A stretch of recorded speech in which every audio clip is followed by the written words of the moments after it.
Welcome to the Economic Alliance Owner Origins podcast. And we've got a special guest today, Mr. Ryan Sitton with Pinnacle.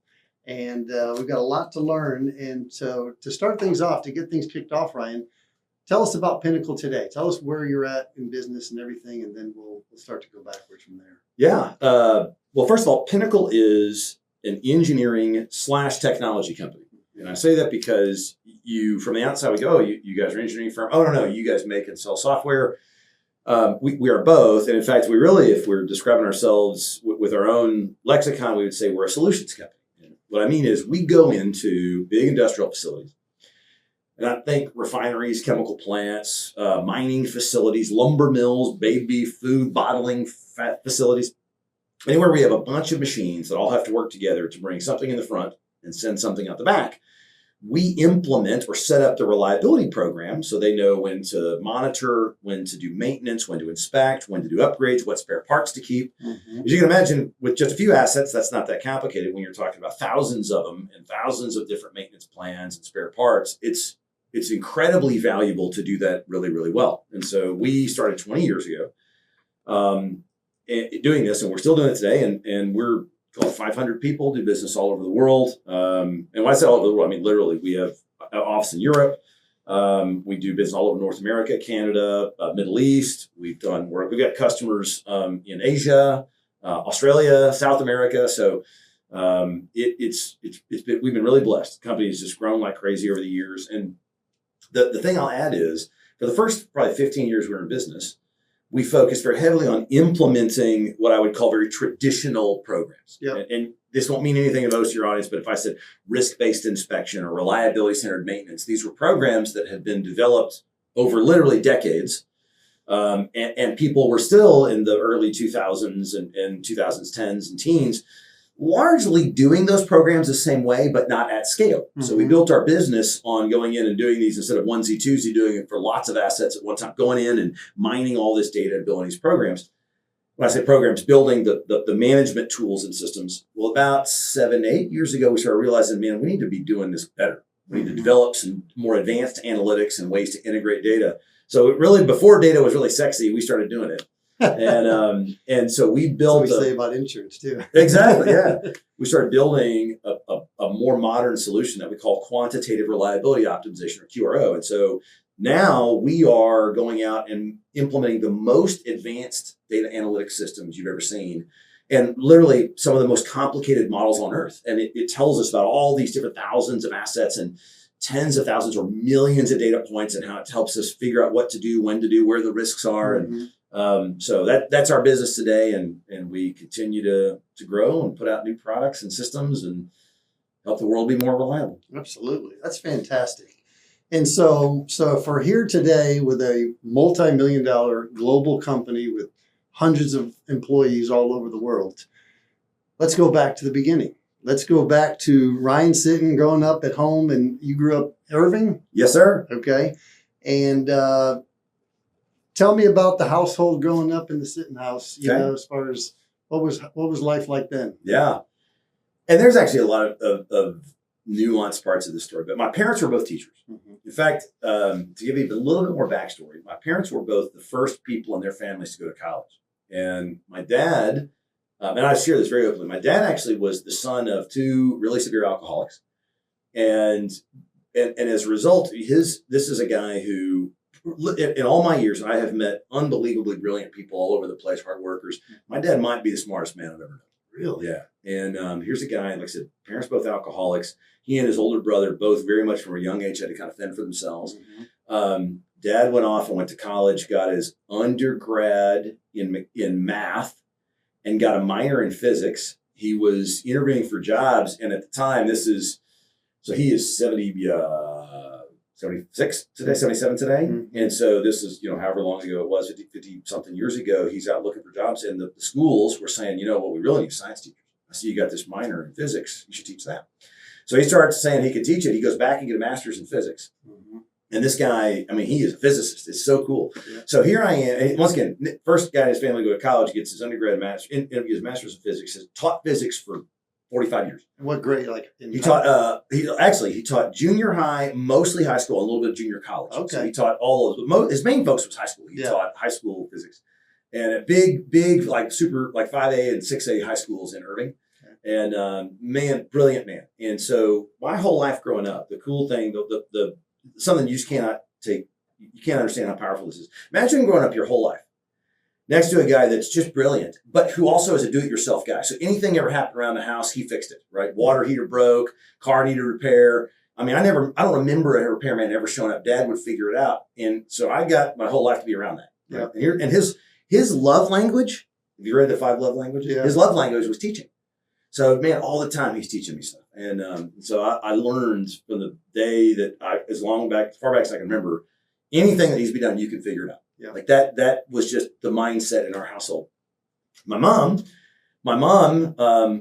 grew up also in Dallas. She was one of 9 kids. Her dad was severe alcoholic. So I got 3 or 4 grandparents that basically died from like alcohol eventually killed them. Yeah. And my mom was one of 9 kids, and she was the second. So she had to raise the younger kids, very much a mom figure. Her mom, who was fantastic, my grandmother, because it was her father who was an alcoholic. Her mom was a single mom back in like the 50s and 60s, raising 9 kids and depending very much on the older siblings to watch out. So my mom, at an extremely young age, develops this sort of peace and wisdom about her. Mm-hmm. And so if Dad was the smartest person I ever knew, my mom might have been the wisest. Yeah. And always growing up, man, these 2 people would just teach anytime they got, and both brilliant people. And just kind of thing you don't appreciate growing up. Like you walk around thinking these are just mom and dad. Yeah. Right. You don't realize, dude, I got smart parents and, parents who love you and who demand excellence from you, but also will teach you. Like you can't get any better than I got. I had the biggest advantage any kid will ever have. You learn that when you go to college, right? You get to college, you meet all these other people like, what's your household like? Oh my goodness. Yeah. And what's funny is, now we had no money growing up because in fact, for the longest, my mom stayed home with us until we all got, so from when we started having kids, we're living on just my dad's salary, and I have 2 younger siblings. So for like 10 years with just my dad's income. And I remember one time he told me, back when I was born, I think the whole household subsided on like an $8,000 a year income. Isn't that something? Isn't that wild? Yeah. And so to this day, the 5 of us, my mom passed away a few years ago, but the 5 of us never flew on a plane together. Like our vacations were camping trips, right? That was it. Like that, all we knew was you'd find a place and we'd go first pitch tent. Then we got real highbrow. We bought a pop-up camp with air conditioning. Like that was high rolling then. And but man, just so many memories of me and my brother and sister, and just like I said, you didn't know this. We were very aware because I got to go to private school because my mom taught there, so I got to go for free. Mm-hmm. And I all of a sudden was around kids in junior high school, had a lot of money, and I was envious, but I also was aware, even at that young age, even though I was envious of all these kids with having more money, man, I knew I got something special at home. That's awesome. But being able to see it then. So. And so siblings-wise, so you're the oldest of 3? I'm the oldest of 3. And so what were your siblings like? How was that environment with you being the oldest? And what are the age differences? Yeah, so my sister is 2 years younger than I am, and then my younger brother is 2 years younger than her. That's Aaron and Zach. Okay. And I was telling myself, I was not really a very good older brother. I was kind of a pain in the ass, really. Which is funny because even in school, I was also the worst behaved kid you've ever seen. Like I was the kid that every teacher didn't want to get. Like, oh God, don't let me get that Sitton kid. Like just acted up all the time. If I had gone to school later in life, they would have said I was ADD and tried to medicate me. So back then they just said, oh, he's just super high energy. He's smart. Yeah. He gets bored fast and starts, wreaking havoc. Luckily I had some teachers along the way who, even though I did not deserve it, were patient with me. But anyway, when it came to being older brother, I think my siblings would say, if it ever was required, the chips were down, we could depend on Ryan to take care of stuff, but he had no patience. He was not a nurturing older brother. He was a mean older brother, no patience for anything that he didn't want to do. And so as we got older, we're very close now, but I think I was kind of a shitty older brother. And what are they doing now? What's my sister lives, and so my sister went on and studied counseling actually. And then ended up at she met her husband. She went to school in Ohio, met her husband there. They moved to Colorado, and they've lived in Colorado ever since. And she's been a stay-at-home mom. Yeah. And your brother? My brother's a police officer. Okay. Yeah. He got out of high school, and man, his dream, I don't even remember how back it was. I want to say in high school, he started thinking he wanted to be a cop. And I think why he was probably, while I was the worst behaved kid in like grade school and junior high. By high school, I was getting my stuff together, so Yeah. I was going to go to college, that sort of thing. Zach was a punk all the way through. He was a very charismatic kid, so the teachers all liked him better, but he couldn't get his stuff together. Yeah. And so he started having some run-ins, not big, bad things. He was a good kid, but, Yeah. but started having run-ins with police officers. And he was like, man, these police officers are all jerks, as kids tend to think, because we don't know. Yeah. And he decides he wants to be a cop. And so, he is now he's an assistant chief in Highland Park PD, which is in Dallas. Dallas area. That's a good area Yeah. too. So interesting picture there with the families. You have your parents are science teachers. Your mom was science Both, teacher. yeah. Mom taught chemistry. Yeah. Yep. So 2 science teachers, 2 siblings that don't go into their own business. At what point? I mean, so are you leaving? Let's do this. So you're graduating high school. You're going to college. Talk about that. Talk about as you're going off to college. You know what you want to do. I mean, Well, like my dad, I love physics. In high school, I was like, dude, physics is my jam. But I also, like a lot of kids, wanted to make some money. Yeah. And wasn't a lot of money in physics. Yeah. Right. At least at the time. But engineering was where it's at. And my dad, just because he was a great father, he was like, okay, engineering that's cool. You should do engineering. Didn't push me, but once it became apparent that was my thing. So there wasn't a lot of choices for me because we didn't have I was not a good enough student to get much scholarships. Mm-hmm. I couldn't afford any fancy schools. Mm-hmm. And so it was basically Texas state schools were the options. Yep. And it came down to A&M and UT. And man, in fact, it's interesting. We took trips to both. And I was like, okay, 2 schools. But it was my dad. It was like, no, dude, something special at A&M. Yeah. And this was back in 93. Yeah. And he was kind of like, Ryan, and I had to put myself through school. So I don't remember exactly how he put it, but the short version was, they would help a little bit, but Ryan, it's your money. You can spend it however you want to, but you're an idiot if you don't spend it on A&M. Really? And I was like, okay, I'll take Dad's advice. And I was on the trip too, but he got how special it was with tradition and the chemistry and everything else. I think I was too young to appreciate it. But so anyway, just took Dad's advice. And after that trip, luckily did well enough on my SAT and got automatic admittance and showed up in College Station and mechanical engineering.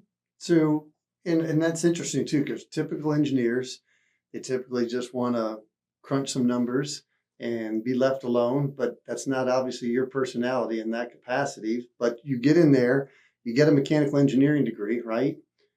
And then you're coming out. You work for some what? You work for some big oil companies? Yeah. So, in fact, one thing I will say, we tend to think of engineers as these geeks in the closet, right? And I find that these days is a pretty small fraction. I mean, I know your daughter just started A&M, and she is or in the A&M process, I should say. Yeah. She's going through that. She's going to see, man, there are 25,000 engineering students at Texas A&M right now. Mm-hmm. 25,000. Wow. And when you look, that is a cross section of humanity. Like you're going to find all sorts of people. Pick kids that grew up wealthy, poor, kids that grew up, in the Middle East, that grew up in the United States, grew up in Texas. You're going to find rednecks and city slickers. Yep. You're going to find introverts and extroverts. I mean, it's a whole cross section. And I was when I say mediocre student, I mean on a good day I was mediocre, on a bad day I was a crappy student. So I was not. I'll say blessed on my parents. I had some smarts, but not a diligent student. Tough attention span for everybody out there whose kids are struggling with paying attention. Oh gosh, I had that too. Which I could talk more about that because I think that turned out to be a real advantage for me. But at the time, it was hard. And anyway, so I go through. Oh, by the way, I'll say to you, I'm a big time introvert. Earlier you said, that's obviously not your thing. Oh, dude, I am on the extrovert introvert scale, like in Myers-Briggs. Yeah, I'm an extreme introvert. Yeah, exactly. I get this a lot. No, I am. So you will say this because, in fact, there's probably the testing needs to be corrected then. So when you really get to the definition of introvert and extrovert, mm-hmm. An extrovert gets their energy. So hanging out with a group of people, that gives them energy. Yeah. An introvert gets their energy when they're either alone or in a very small group, like one person with really deep conversations. Oh, I can work a room. I can do the dialogue. I can do it. Drains. I was going to say you're drained after I'm that. drained. Yeah. Now you give me a deep conversation with one person, or man, in fact, I really enjoy time alone to really process and think, and so that's my introvert. So a lot of introverts get miscast because you're like, oh man, that person, they got the gift of gab. Doesn't that they may have acquired that skill doesn't mean that it is energizing for them. Doesn't mean that's what they seek out. It means I have to do this to navigate society, right? And I think that's a better assessment to that, because what you get energy from, that better classifies. Yeah. So you asked the question. So I get out, start my career with Oxy. Okay. Oxy, Petroleum, Oxy. Worked there a year and a half, 2 years, something like that. Then go to Marathon. And in fact, the interesting about Oxy at the time, Oxy was going through a big, it was late 90s. So basically right after I hired it, it's like, oh man, it's just a rough time in the oil patch and the chemical patch. Get a job, move over to Marathon.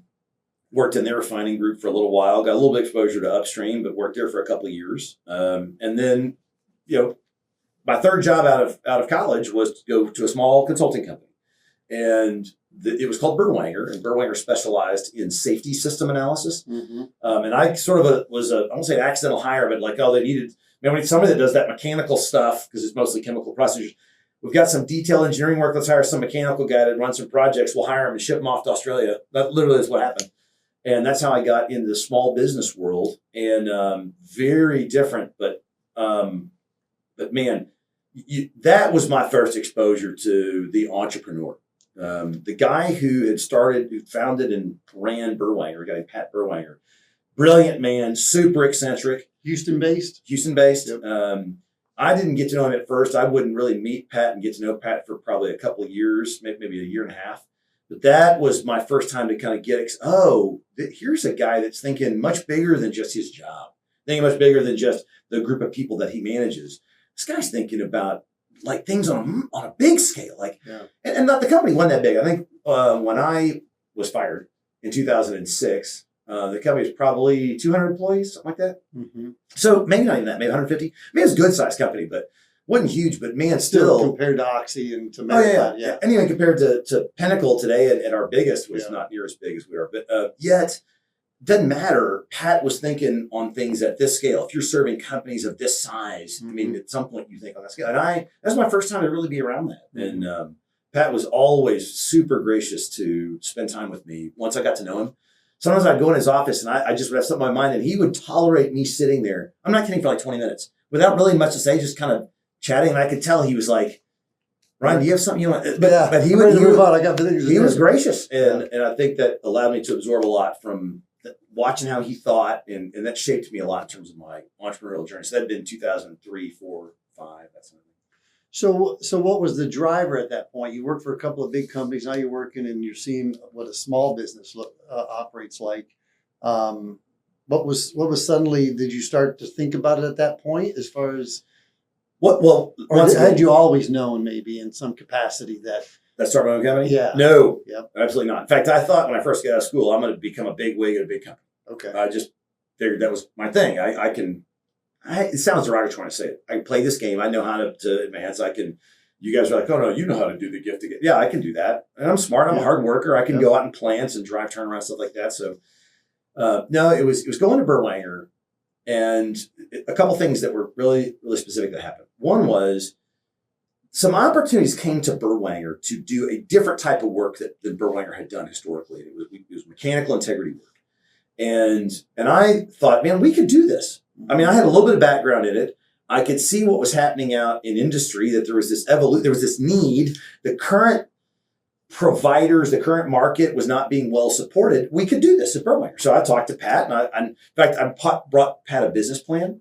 Like, hey, we'll start this mechanical integrity division. And Steve, it's a single page with a list of bullets. Yep. Do this. It's terrible. And this dude graciously like, okay, Ryan, we'll fund we'll let you do your little thing. And sure enough, man, started there. Over the next probably year and a half, grew to like 20 people. Mm-hmm. And I'm in my late 20s. Yeah. And man, we're trying to figure out marketing. I'm doing my own recruiting. Like, dude, it's all sorts of crazy stuff I'm trying to figure out. And it was really stressful and really hard. I was figuring it out and bonking into things along the way. And yet I didn't realize at the time I was learning how to start a company. I was going to say, while working for Berwanger. It's a microcosm. Exactly. He's giving you funding and he's putting you off on this other. By the way, the funding was like 20 grand. Oh, Like basically, Ryan, so it is like starting your own business. it really was. It was like, yeah, I'll let you do this. I'll pay your salary while you're doing some of this stuff. You can start this little business unit. And so, it started and we had 20 people. But the big thing was I got a real crash. So two things happened. One, I got a crash course in how to start a business. And two, as I said, being around Pat, I was thinking a lot about things on a bigger scale. Man, you begin to think, this is a big need in the world. Yeah. Like setting up these reliability programs, these mechanical integrity programs well, this is a gigantic deal. If a plant does it poorly, they have failures, they have losses, they have injuries, millions, you're in the insurance business, millions and millions of dollars in losses. Like this is huge. Absolutely. And these companies aren't doing it well. And there's no company out there, even the companies that are trying to do it aren't doing it well. We could do this better in a way that would really move the needle for these companies. I could do this better. And so first, thinking in that scale, thinking about the fact that I could actually do something like that, and then a little bit of a crash course, and I start those two things together. And then, of course, the big one was in 2006, Pat decides he's going to sell the company to Siemens, the big multinational company. And he knew, I didn't realize this till later, but he knew, I'm going to sell this company, I'm out. Like, I'm not sticking around. Yeah. And his number two guy, we'll call him Dave. And Dave was not a bad guy, but Dave and I hated each other. Oh. Yeah. And we just we couldn't be too oil and water type of deal. And I would say it was 20% Dave, 80% me. Like I was just an arrogant little SOB. And so it was basically once Pat decided to sell the company, Dave, I don't know this. I'm sure Dave was like, dude, we got to get rid of this guy. And I was doing good work too, but so they fired me in end of 2006. So between learning how to start a business, getting the concept, but dude, we solved this problem, and then getting fired. Like that was it. Yeah, absolutely. So I was doing I was fortunate to get some consulting opportunities to work with a couple other companies. That was November 5th, 2005 was the day I was fired. June of 2006, 6 months later, started Pinnacle. Good deal. Back. Well, so the one thing I will say that I've heard many times, and it has occurred to me just like for you, is getting fired really does, make you face what life is all about at that point. And so 2006, where are you at family wise in that case? Oh yeah, this is awesome. Yeah. So our first child, Sarah, was born January of 2005. So this is, January 2004. My second, Jennifer, and when Sarah was born, Jennifer quit. So she was going to be stay-at-home mom. So end of 2005, almost a year later, she's pregnant. She's pregnant to here with Luke, November of 2005 when this is all going on. So you know how people say double income, no kids? Yeah. We were double kids, no income. Like it's just me and Jen. Like I'm like, and I remember the day I was, for all intents and purposes, fired. I was at the office and I called Jennifer home. I was like, hey, honey, I basically just got fired. And she's got no job, right? Once again, she's pregnant out to here, about to give birth, like she's due any day. And we already have a 1-year-old at home. And so it was interesting. The one thing I would say, I actually do like to share this with people. One thing that my parents taught really well, my parents were both very, I'm going to say frugal. And I don't mean that in like cheap. I mean, they stretched 2 teachers' salaries. Yep. We never wanted for anything. I never felt at home like we didn't have enough money. We didn't do anything extravagant. We didn't waste money on stuff, but they always lived very much within their means. They paid cash for every car we ever bought. And the only debt they ever had was on a house. They never carried credit card to anything else. And they handed that to all three of my brother, sister, and I, all very, like, we're not cheap, but we also spend within our means. So Jennifer and I Jennifer was an engineer as well out of college. When we first got out of college, both of us were working, man, we were socking away money. And so by the time, fast forward to this, yes, I had been fired, but we had saved up, in addition to IRAs, 401ks, and all that kind of stuff, we also had a really big cash cushion. Why that's important is 2 reasons. I cannot tell you how many people I see in life. I don't just mean starting your own business. I mean, I'm going to give some extreme numbers. 95% of people will miss the big opportunity when it comes across them in their life over a paycheck. What I'm saying is, somebody says to themselves, well, I'm making $200,000 a year. And so you're offering me a job that pays 180 plus bonus, but then I start looking at benefits and I'm stacking up all this stuff. And man, I think this one's actually going to pay out a little bit more. And they make a decision based on that. Mm-hmm. And I'm going, and I watch this happen over and over and over. And I'm not talking people that come to work at Pinnacle. And like, really? Over 3 or 4% in a paycheck? Mm-hmm. But it's this notion that I can't take a step back and pay. And so therefore, anything I'm going to get beyond this has to be at least this or guaranteed, unless there's some sort of extreme, like some people are like, okay, I'll tell you, I'm getting stock options, could be multi-millions. But so back to my situation. We were really blessed in that when I was let go, we said, okay, we've got, I don't have to go out today and take the first job that pays me the same amount. Yep. Let's think about what we're going to do here. And this is absolutely, this is total facts. I tell Jennifer, hey, I think I want to go and start a company. And remember, I got some independent consulting stuff. They paid well, but I still wanted to start a company. And we didn't, I didn't want to go out and borrow money. I said, Jennifer, here's what we're going to do. I need to take some money, put a little operating account, $10,000 is what we started Pinnacle. And, but I'm going to have to go out and do work for customers.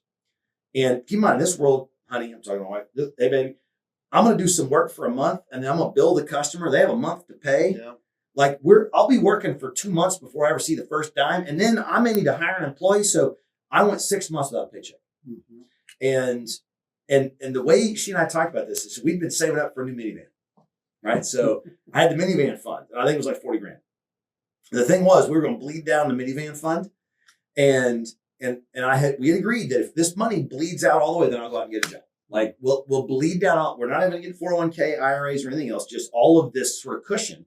I will burn, if I burn through the cushion, then we'll talk about me going and getting a job. But I can burn through all that. Like we're willing to take that risk. Mm-hmm. So think of it like this: for 10 grand in the first operating account, and let me say this, I'm gonna brag. We put $10,000 open account at Wells Fargo, and we've never put another dime into Pinnacle. Awesome. Yeah. Now, granted, it's 20 years, right? Yeah. And I had to go 6 months without a paycheck.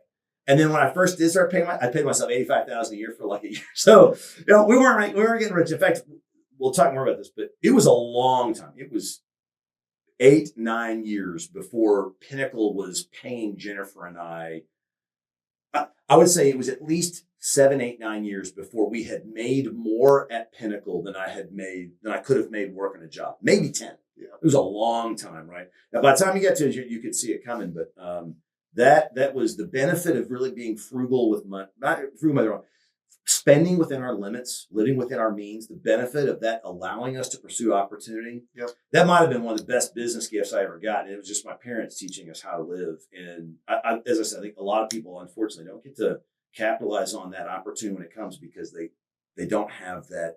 They don't have that freedom. Yeah. Or they don't have that different, I always say business owners are cut from a different cloth, and it's a mindset. I mean, no different than first responders. Something bad happens, 90% of people run away, and they're going towards it. And, but if I can, I know I'm getting off on this a little bit. You're going to have a lot of people watch this podcast. Like I may never be an entrepreneur.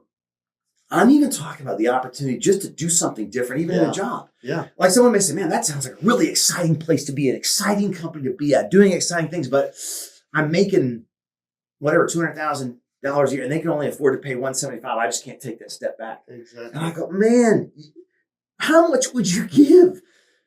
Fast forward 20 years to do something for 20 years that you love doing that got you excited. How much is that worth to you? 100%. Yeah. And I watch people miss that all the time because they are so tied to this paycheck, and heaven forbid it would ever go down. And so we live in such an affluent time in life that really, I get it. That's a lot of money. I don't want to be flippant about it, but you can live life at 175 and not 200. And I think 99% of people would not make that move for a job that the status of earning that bigger paycheck it feels so important that I won't take the chance on a job I would like more. And I regret to see people, and even though eventually they probably start making more anyway, because when you do something you love, right? You do absolutely. Better. And the other component too is what you were talking about, what your parents taught you in terms of being frugal and having money saved. Yes. I mean, I've known you for some years. I remember when you were driving that old white pickup truck for the longest time. I'm like, I come along and see you like going, this is your truck? And you're like, yeah. And I'm like, my goodness, you own this company. It's doing very well. And he's like, it's just kind of something that I don't see any reason to to get anything different. But yet, so many kids coming out of college, whether they've got debt or they've applied more debt than they should have, ends up putting them in that precarious situation where they can't, or they feel like they can't take that step back, which is so unfortunate in that capacity. But anyways, so now you've gone 6 months. The company has started. Did you have employees at that point? Or our first employee right at 6 months in. Yeah. And so how did things go from the beginning? Because a lot of times what I like to ask about is, you look at the first year, you put yourself in that first year, and as you're putting everything together, you concerned, or you had priorities about certain things. Yeah. But now in hindsight, you go back, what were some things that you looked at and you went, my goodness, I wasted so much time focusing on this when I should have focused on that? What is there some things there that you look back at? And yeah, and when we were talking before, you were mentioning some of the other people you've had on. I think the really, once again, you just can't overstate how fortunate I was, because I had done this at Berwanger. Mm-hmm. I think I knew, and this is 20 years later, this is still the case. Go out, find a way to add value for a customer. Mm-hmm. That's all that matters. It's right? Simple too. It is as simple as that. And so the first day I was like, I got to get customers. Right. And I could see where you mentioned earlier, like logos. Yeah. I had to figure out a logo. I just wrote one down. That's going to be our logo. Like, man, I got to start with go find customers that we can add value for. Yep. And I remember I was giving a speech one time, and I was saying something about like this to a group of impact guys here in Pasadena. Mm-hmm. And one woman there was really, she was asking such good questions. Like, I wish if she were to see this, I hope she'll remember it. She said, "Hey, Ryan, that's like I said, look, don't get caught up in all the baloney. Go figure out a way to add value for customers. That's it. Exactly. Whatever your customer is, whatever value you add, that's it. Don't worry about all, I float LinkedIn, social media, blah, blah, blah." And she asked such a thoughtful question. Like, Ryan, like, isn't there, you hear about fake it till you make it. Like, don't you need to demonstrate that, or at least make it seem like, dude, you've got some wherewithal, you got some gravitas? Great question. And I don't know why that question is out, because this has been years ago. And I like the way she asked it, because I think that's so common for people to think that. I'm like, man, I don't think that's near as big a deal as people think it is. Mm-hmm. I think if you go, everybody out there has needs, right? I don't care what it is. It's at home trying to do your taxes or get your plumbing fixed. It's at work trying to figure out where to get office furniture, whatever. Someone who comes in and says, "Hey, I can help you do that, and it'll save you some money and make your life easier." I don't really give a crap what they wear to the office. Like, help me do that. And that I was blessed in that I had learned that at Berwanger. So coming out, dude, that was it. Go. And luckily I had some good contacts, and I reached out to some folks, and they're like, "Yeah, we'll give you a little bit of work." And so that got us started, and that all the way to this day, even though I'm the CEO, as the CEO of the company, one of my most important jobs is meeting with customers. Mm-hmm. Going out there and say, "Hey man, how can we create value for you? If we do this work, if you're going to spend $1 on me, how do you get $5 of value out of that?" Like we just approach everything that way. And that's always been the bedrock. Something I've talked to a lot of people about in terms of risk for the company is, strategic risk. What can impact the value of the company?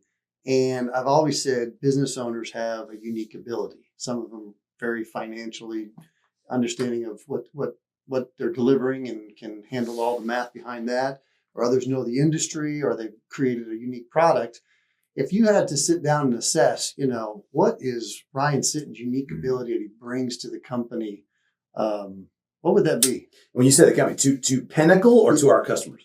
Well, it could be both. I mean, it could be, because obviously your customers are looking at Pinnacle. You're bringing something to the table. Yeah. What's that unique? Yeah, you're right.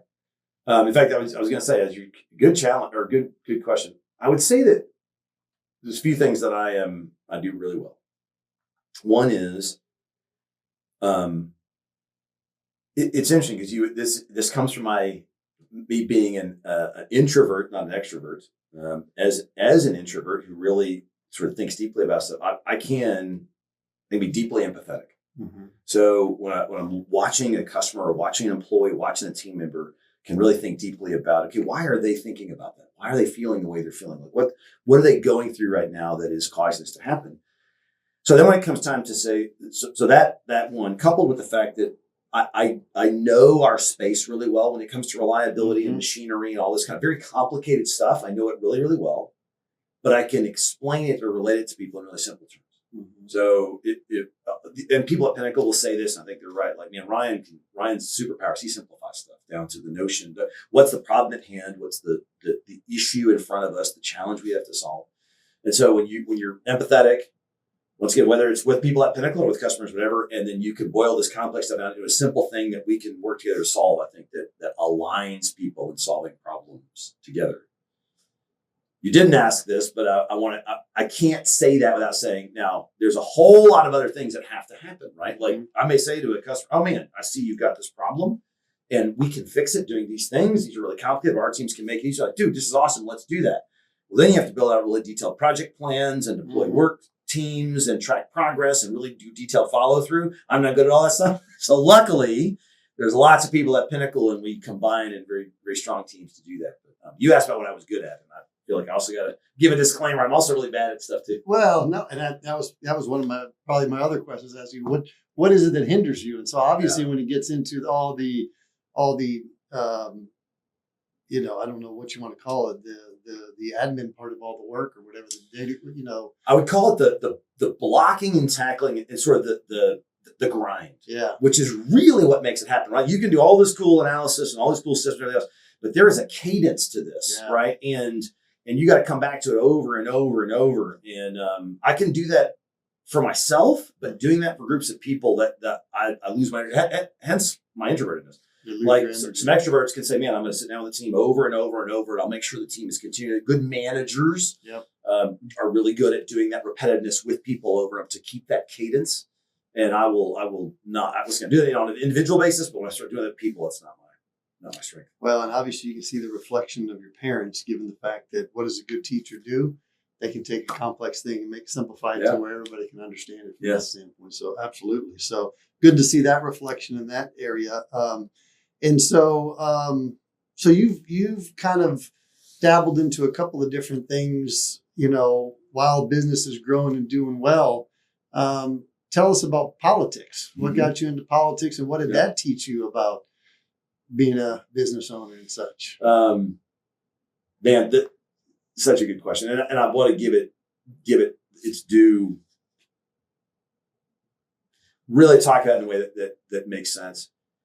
So first of all, what got me into politics? I was in 2008, 2009. You remember what was happening was President Obama was becoming president, and it's no secret I'm a Republican. Although I would say I thought Obama was a great orator. I thought the guy, really, his ability to speak and share ideas was really awesome. I did not appreciate his politics, as I'm sure some of your listeners will not appreciate my politics. Power of this is we get to exchange ideas. One of the things that he was talking about at the time was there's particular things going on in my life.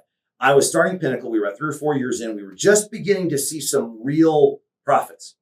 But do you remember when I said, man, we were years in before I started making money more than I could have made working at a salary. And the reason was Pinnacle would make, call it $500,000 in profit. A lot of money. But I knew, man, I need to keep that in hopper. I got to hire employees. I got to train. So I can't take that money out. But the government's going to take their 40%. Yep. So the government takes $200,000. I only have $300,000 left, and I got to leave it. I'm still at home living on ham and cheese sandwiches. Yep. And Obama gets elected president. You remember him saying, we need the rich to pay their fair share. Yeah. Oh, I was hot. And in fact, he said a couple times, this was right after the banking crisis. And so they were trying to stimulate the economy, and there was talk, and I shouldn't just blame Obama, but there was a lot of talk amongst the administration that we need the rich to pay more so that we can create jobs. And I was like, I'm creating jobs right now. And if you guys would take less, I could create more. And I'm doing it for nothing. I'm doing it for free. It doesn't cost the taxpayers anything. And man, for some reason, that just lit a fire. I was like, I don't understand why people don't get this. And even though that is not, I was not in Congress. I wasn't U.S. Senate. I wasn't affecting tax policy. It got me interested in politics in a way I never had been before. And so I started getting involved. I started getting involved in local politics. Got to meet our local state rep. And long story short, a few years later, I actually ran for state rep, got clobbered. But because I ran for state rep, I met a bunch of people in Austin, and when the railroad commissioner, which for those who don't know is the energy regulator for the state of Texas, the railroad commissioner at the time decided he was going to run for something else. I had met people in running for state rep that knew, man, this guy's an engineer in the energy business. Mm-hmm. He'd be an awesome railroad commissioner. And so, man, Ryan, you should run for railroad commissioner. So I did and won. And so I became railroad commissioner, which I did not get interested in politics because of it. But as I was in politics, realizing the power of good regulation and the fallacy or the challenge or the problems with bad regulation, man, I thought I could really, especially with a very quickly evolving oil business, which was going on. You remember in 2000 the 2000 teens, right? Yeah. With the shale boom going on. So there I was, elected railroad commissioner, served from 2015 through 2020, so 6 years. And so in that capacity, you had to pull yourself away from the business, right? Did. So what was that like? Which was, in fact, back to your question, what I learned about that. So I felt like Pinnacle got to a pretty good place. And so I left. We actually hired,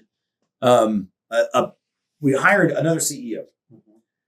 He lasted about a year, and then we hired another CEO. He lasted about a year, 2 years. And we hired another CEO. He lasted about a year and a half. And you know what was really cool was through all of that, there was a core group of people who really had been at Pinnacle with me before, who worked through these CEOs, stewarded through all those guys. After I lost re-election in 2020, yes, you can tell this, getting fired, losing re-election, I fail all the time. I'm really good at it. And when I lost re-election in March of 2020 and said, okay, I'm going to come back and be CEO at Pinnacle again, man, the folks who had been there all the way from before I stepped into public office and afterwards really had just done amazing things. And so on the one hand, you learn that created a space for a lot of these folks to start stepping up. Yep. So we were a much more powerful team after 2020 because they had stepped up while I wasn't there. But the thing that also showed me was while I wasn't there, the CEOs that were there, all good people, but they were very sort of typical CEOs. They was worried about the dollars and EBITDA and that sort of thing. And the company stopped evolving much. It was scaling, it was getting bigger, but it wasn't getting better. Yeah. And from 2020, right after I came back, now it was accelerated by the pandemic, but we started the down cycle. Yep. And it took us 3 or 4 years to get back into innovative mode and start doing new things. And so I realized, wow, and it takes that long. Yeah. Like you don't realize it. A lot of the stuff CEOs do when it really comes to growing a company and changing a company, that stuff takes years, especially companies with 500 people. Like you don't just change people's mindsets and operating practices overnight.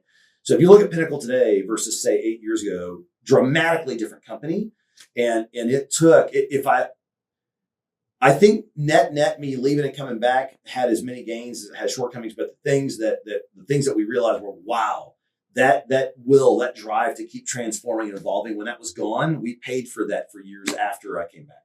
Well, how would you compare the difference of when you started the company, 06, shoestring budget, ramping up and everything, to essentially almost, let's just say, starting back over in 2020? Because, I mean, you're hitting a downturn, the company's established, but like you said, you've got to ramp back up. Yeah. What would you say the difference in what you learned in those two time periods? So one thing I'll say, I never met with customers while I was a railroad commissioner, did not get involved in day-to-day operation. I still talked to our team about what was happening. So it's not like I was completely gone. But to your point about, man, what things changed? When I came back in 2020, Pinnacle was literally 3 times the size of what it was, or at least double what it was when I had left. And it's interesting, I'll say that yet not that much had changed in terms of the core thing. Mm-hmm. It always, in our 20 years doing business, yes, our scope has gotten bigger. So we used to be very narrow on kind of traditional programs, now to more advanced things. We used to be primarily fixed equipment, piping, pressure vessels, to rotating equipment, compressors, everything else. And yet our core thing was the same. Go in, figure out how to help a customer get more reliable, to lower costs, to keep from having downtime. What services in our repertoire can we offer to help them do that, and go do it? Like the core never changed. Yeah. In fact, if anything, probably when I came back, I realized, man, some of what we were doing these days is getting away from our core. And myself included, like I was too focused on, hey, what are we doing at Pinnacle? What's our story? What's our narrative versus what are we doing with customers? Like, we're at our best when our CEO and our leadership team, our chief operating officer, our president, when we're out with customers all the time. Yeah. And that we live in that space with everybody at Pinnacle serves customers. And so I would say it wasn't so much that it changed. It was more like, man, this recognition that that's probably never going to change. Yes, we might develop new tools and we might have more arrows in the quiver. But the core thing we do of going out and serving customers and helping bring all this amazing technology, that is always going to be at the core of what we do. And we will always screw it up if we lose sight of that important thing. Exactly. Because you have to take care of the numbers and everything like that. But just like you said, when you bring in a CEO and that's all they focus on and, take themselves away from the client, things change with the client. Eventually you're outdated. Right. You're out. And you ventured off into something else as well. You authored a book. I did, yeah. And so how was that experience, and how has that helped you as a business owner? Yeah, the genesis of the book was through a bunch of different things, all the way from my own experience at Pinnacle, seeing how data was beginning to shape how we make decisions and how people did things in plants, and where they thought they were being risk averse and they were taking on a lot of risk, and where they weren't, and they're the human based decision making that was so flawed, and yet people didn't know it. Yep. And at the same time, you're having the movie or the book Moneyball and The Big Short, Michael Lewis's work, and then that led me into really kind of researching and reading more about behavioral economics. So this is Daniel Kahneman, Amos Tversky, Richard Thaler, all these guys that talked about human bias and how powerful that is in shaping things. Yep. And then we go through COVID, which is probably the biggest modern example of groupthink, just disaster. And a lot of people don't even realize this today, that what the data we had, even in April, May, and June of 2020, when this was only just a few months old, was telling us not to do the lockdowns the way we did them, that it was going to not solve the problem, but cause massive issues. And yet people couldn't look at that data and you could look at that data and say, this is what we should do, but I'm too scared not to. This is not politically. Republicans, Democrats, old, young, everyone got terrified, locked that shit down. Yep.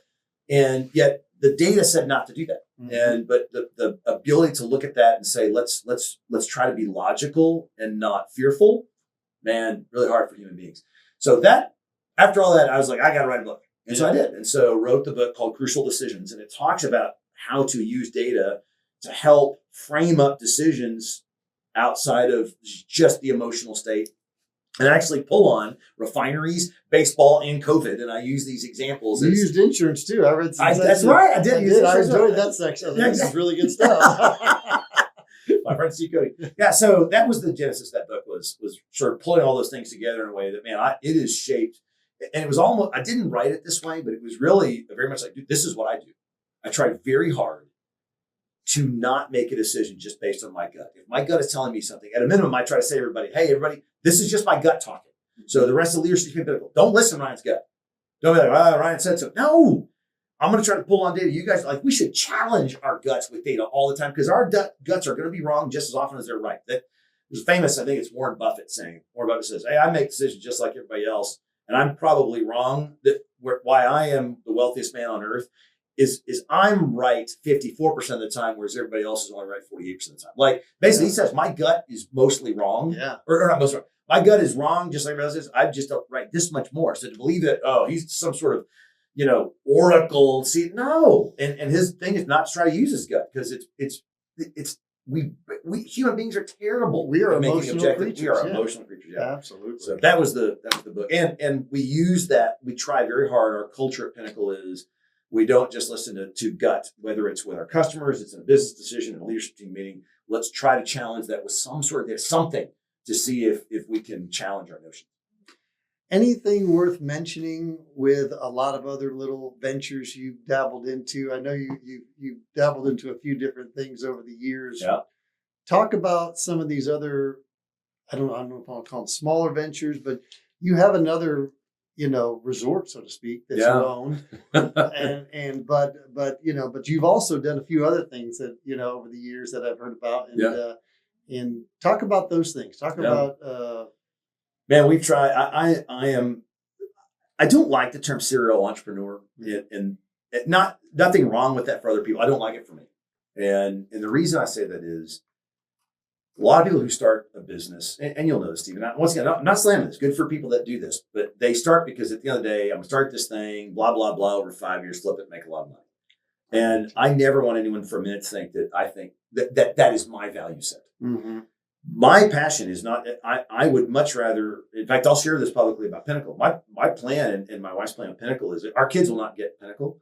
It will go to the employees of Pinnacle. And my hope is that what they do is they take it and they steward it and they hand it off to the next group of employees at Pinnacle. And it's not an ESOP. The current shareholders decided the next shareholders will be, with the idea that we leverage this community, this organization, this corporation to collectively go out and do bigger things in the world than we can do individually. Yes, we want to do well financially along the way, but then we're going to hand it off to the next group to do even more with it and do financially well as well. So this notion of going public or flipping it to private equity, I tried it, like, that's just not in the cards. And don't get me wrong, I could absolutely make more money if I did that. Yep. And it just isn't interesting. And that's amazing you say that, because that's exactly what our company is. 8 owners, shareholders, transitioning it to somebody else. Exactly. Yeah. And There's something powerful in that. Exactly. Right? Exactly. That's interesting you say that. The world needs more of that, more of this idea that let's build something, that the legacy of this thing is that people won't even know I did it. Yep. Right. That they will take their own ownership and steward it their own way. And that we build that into our psyche and into our cadence. Anyway, so while I say that, I say, now along the way, though, I've tried a few other things. Mm-hmm.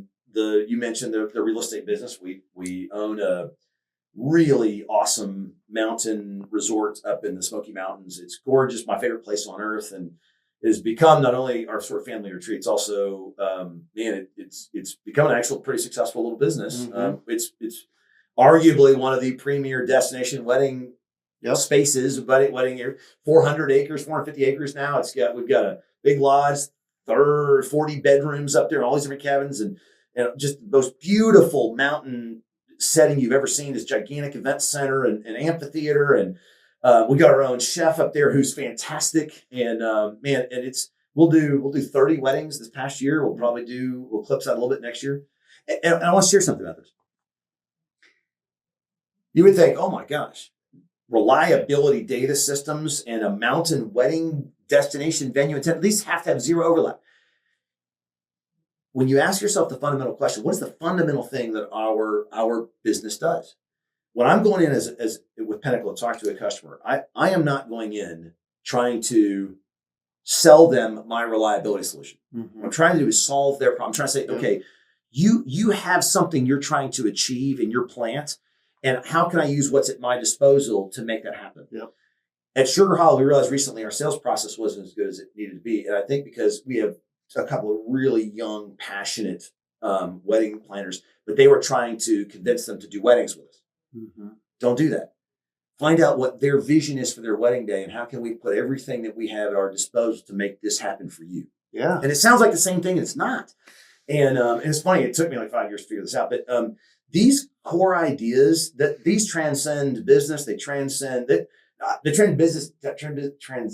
transcend industries. They transcend companies. They even transcend business. This is just a way of life. Yeah. You go in to do anything with somebody. How do I help you do what you want to do? Yeah. And so there are some of these core things that you'd be surprised how much they cross over into dramatically different companies.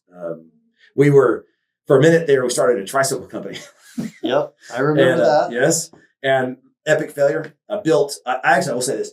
We built 5 of these prototypes, and they're the coolest tricycles on earth. I can get my tricycle up to 30 miles an hour pedaling, because you shift gears in it. And when you turn, it's on casters and it slides into the turn. And it's the most fun ride ever. The problem is I couldn't figure out how to build them for less than $2,500 a tricycle. Jeez, yeah. So we ended up giving up. But same type thing. It was not about selling tricycles. It was like, dude, how do you make something that can give a guy my age the kind of fun that you haven't had in 30 years? Yep. Right? Like, dude, this is a man's tricycle, right? And dude, that's what you're trying to create an experience for somebody, not just chase up by my tricycle. So it's hard to put those two things together, right? A man's tricycle. Yeah, exactly. Yeah. I can do it. Yeah. Exactly. Yeah, that's right. Yeah. No, see, and that's fantastic. So as you sit there and look back now, and like we said, whether it's having been fired or lost an election or had some business unsuccessful, but still have some businesses that are successful, and you've got a a young entrepreneur, or just say somebody that's aspiring to be an entrepreneur, young, old, whatever the case, what would you say to them in terms of, you know, what they need to think about or focus on in terms of to be successful? I mean, we've kind of covered it in many ways, but how would you summarize it? I'm gonna summarize it. It's not, most of what I'm talking about is not specific to entrepreneurs. And this one in particular, in fact, this is, if I wanted to pull all this together into one thing, I would share with anybody. Man, we live in a society today that's become so status driven. And we're so immersed in it all the time that we don't even realize how like viscerally integrated this is in our day-to-day just movements and operation. If you were to pluck one of us from say you take a 50-year-old guy, I say 50, from 40 years ago, and you picked him up and you plucked him down, and they I think would look around and going, you guys are all, I mean, I'm just saying, this society is nuts. Yeah. You are so consumed with status. What your job is, and it used to be material things. It's not even material things. It's just status. It's job titles. It's cars you drive. It's vacations you take. It's whose kid makes the thing on the basketball team. Yep. And we kill ourselves trying to achieve status. And as a result, the ability to do this is very rare. Oh man, I really screwed that up. Admit that, not just admit it, to celebrate. Yeah, I really screwed that up. I'm sorry about that. I screwed that up today. And man, I will do that better. The sort of, and even people like our age have almost lost that, like a fear of saying, oh yeah, I screwed that up.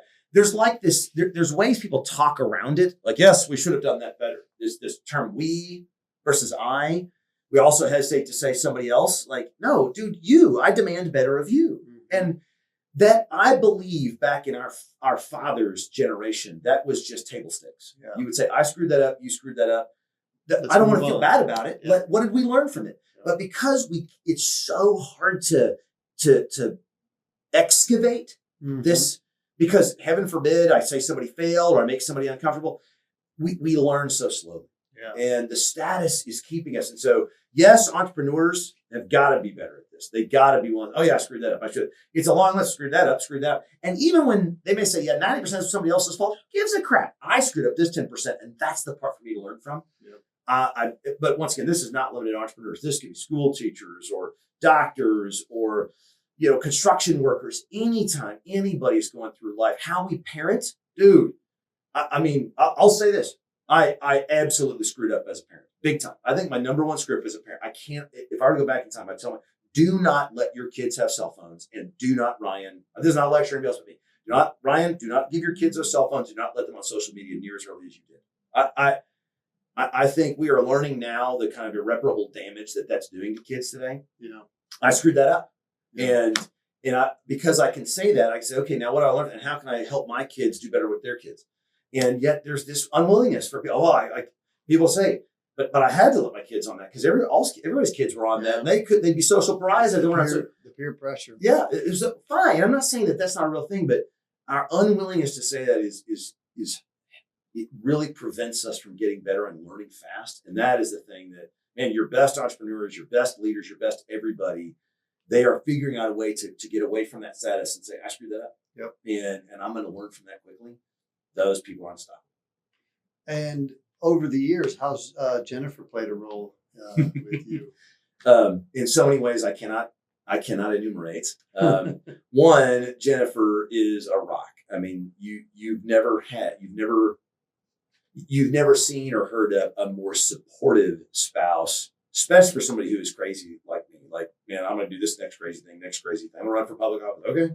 I guess we're going to run for public office. And not indiscriminately. She's not like, okay, whatever you say. No. Yeah. Are you sure? Yeah.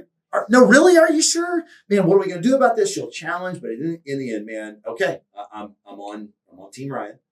The other thing that Jennifer does, that this is probably, there's a lot of really supportive spouses out there. The other thing she does is, when I was out doing whatever I had to do in whatever capacity I was doing, out taking travel, see this customer, going to work in public, staying late to work. I'm working on my PhD right now, all this kind of stuff.